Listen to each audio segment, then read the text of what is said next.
Good morning, people. This is another one that I'm doing today. Somebody has asked me to do a recap on Kenya Kwanzaa and the foregoing. This is an easy one because I don't even have to think. I just have to be true to myself. Something which is in short supply in Kenya Kwanzaa. The problem of Kenya Kwanzaa, in my view, is the one-man show attitude of the president. We have a president who decides about anything and everything. And he has ministers who are flower boys, flower girls, and page boys. And that is weighing down on him. And we also have a president who is so monolithic in his administration because he wants to make a quick buck in every government deal. You see, some of these things, even if they don't spill, we dig them out and we find them. So the reason why Ruto needs all this money is to ensure that he buys 2027 hook and crook. That is going to cause something very close to a civil war. The cabinet is divided. You have CSs who are no longer with him in spirit, are physically there as figureheads, but don't subscribe to any of his ideology. So that is one major flaw. You cannot run a government as an individual. You need a team. And Ruto likes people who sing praises for him. He does not like people who correct him. He does not like people who tell him off. And this is not a very good trait for a leader. That is dictatorial. And this is why he keeps running into hurdles. Yeah.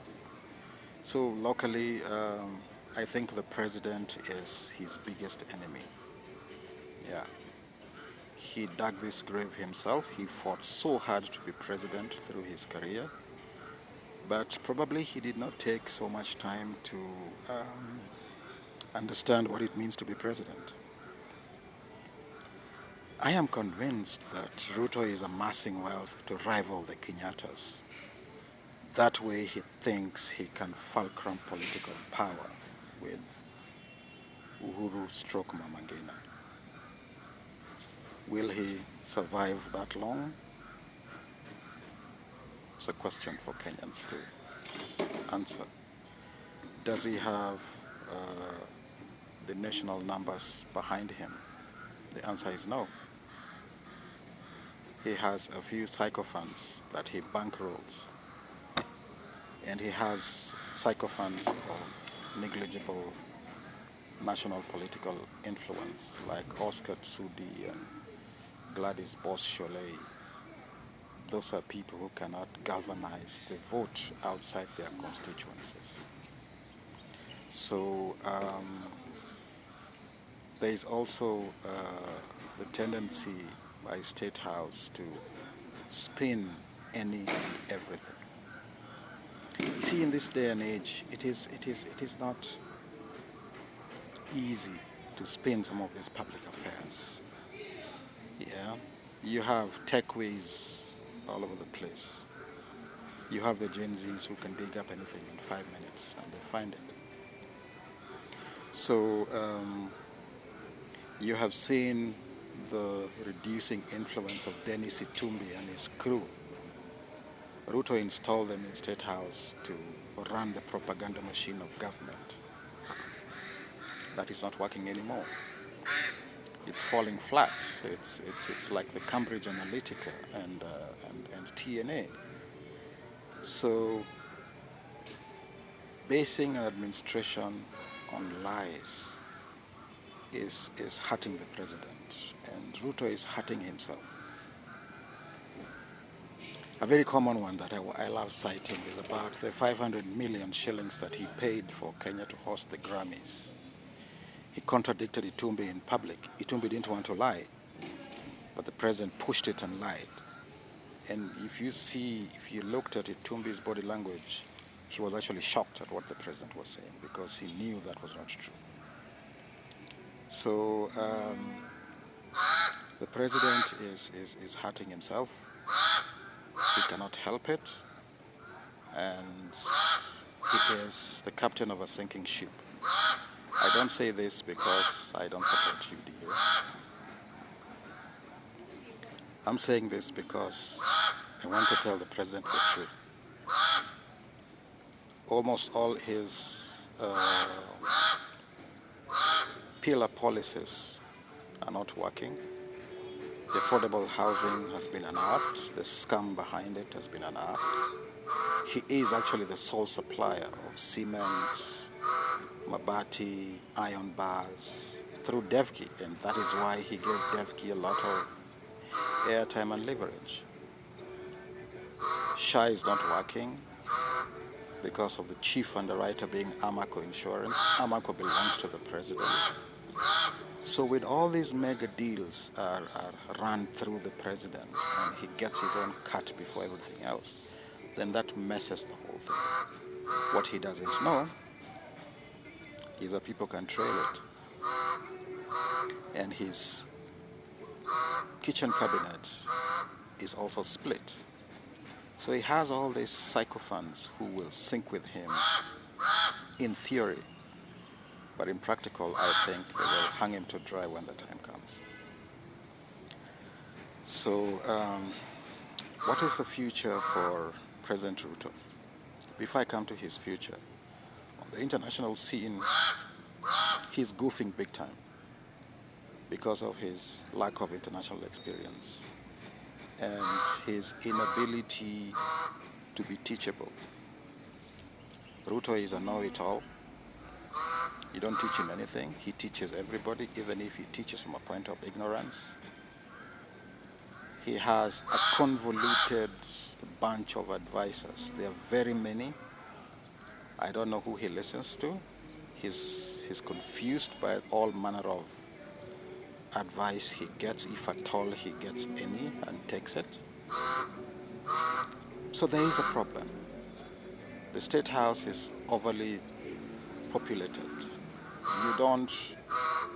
You don't populate the presidency with so many sycophants. The danger of that is then you lose the pulse of the nation. And Ruto has lost it. So he has himself to blame, really. And politically, he's going to pay for it. And he's going to pay for it by being a one-term president. His money is not going to help him. If he buys 2027 by all means, then he's going to instigate civil unrest in untold proportions. He doesn't want to hear some of these things, but these are the truth. And then also, when you start using the National Intelligence Service as a repressive apparatus of the state against citizens, then there is bound to be negative resentment towards your administration. The NIS is not helping him by abducting people who provide contrary opinion. That is not helpful. You can't muzzle voices at this point in time. Yeah, the dissenting voices are far too many. Yeah. So what Ruto should do, in my view, for the rest of his 3 years, he should capture 2 pillar points. 1, he should bite the bullet and abolish SHA, restore an enhanced NHIF, count his gains and make sure the affordable housing works and delivers it. He will have made so much money, but there will be something to show. Only these 2. Let him forget about launching all these bonuses that are fictitious and all these political forays. Ruto should lie low. I can give him the same advice as I can give Caliph Cairo. Stop talking. get off the grid, get off the rover, and get some work done. Let the work speak for you. We have a president who is on campaign mode, and some of us wonder when he ever works, because if he does anything in semblance to his work, he's chairing a botched EAC summit. He made very grave mistakes in that summit, and the results are out there for anybody to see. So Ruto must realize that just because he's a very good orator and could marshal the pre-Gen Z generation, he cannot do that anymore. And on the international scene, he is a failure. So he needs to retract and trace his steps backwards. Get off all these international scenes and engagements and concentrate on two pillars, the affordable housing and SHA only. Let him stop doing politics and answering to Riggy and all these things. If he delivers SHA and the affordable housing, that would counter so many of Riggy's claims. And I must tell him that it was a big mistake to impeach Riggy. Unleashing Gladys Bosch-Sholei and Oscar Sudi and Kimani Ichung'wah is going to be a costly political mistake for him.